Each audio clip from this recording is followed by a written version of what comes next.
Welcome to part 2 of your fantasy football pre-draft training series. In this video, we're going to go over some general fantasy football projection topics, including consistency and regression. In subsequent episodes, I'm going to show you exactly how to project stats for each particular position. The process is easy, and I'm going to teach you each and every step. When we're projecting stats, it's important to realize that a player's stats in the past might not be a good representation of his future production. In addition to things like aging and coaching changes, sometimes players simply get really lucky or unlucky in a given season. To make accurate predictions, you need to determine how much of a player's production is due to skill and repeatable, and how much is simply the result of luck and not likely to repeat itself. In short, you're looking for how consistent each player's stats will remain from year to year. This consistency is useful.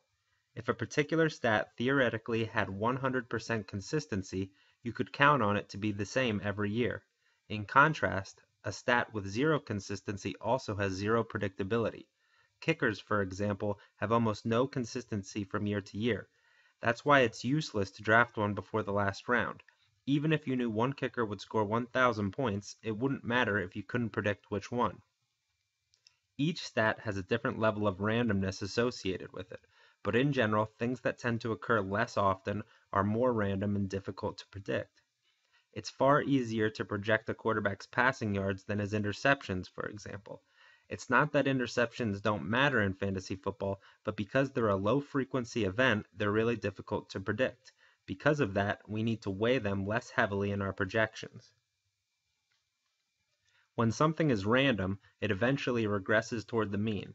For example, if you flip a quarter 10 times and it comes up heads all 10 times, that doesn't mean that it's more or less likely to come up heads in the next 10 flips.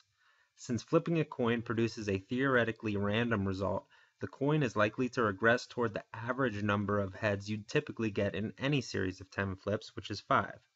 We know the long-term average of flipping a quarter is 50% heads, but what about in football? How can we tell Adrian Peterson's long-term average yards per carry, for example? One way to do it is to infer that average from past events.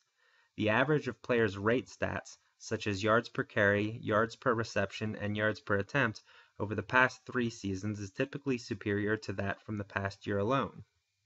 A 3-season sample is less susceptible to lucky play than just 1 year. If a quarterback throws 5, 6, and then 20 interceptions over a 3-year period, he's probably more likely to come closer to the lower numbers than the 20 picks, even if he threw those 20 interceptions in the most recent season. In this way, note that regression isn't always bad. If a running back has a down year and posts only 3.9 yards per carry after 2 seasons above 5 yards per carry, he's likely to regress upward toward his 3-year mean, leading to a positive result. In the next video, I'm going to show you exactly how to project stats for quarterbacks. I'll use passing yards as an example, detailing how consistency and regression should factor into your predictions.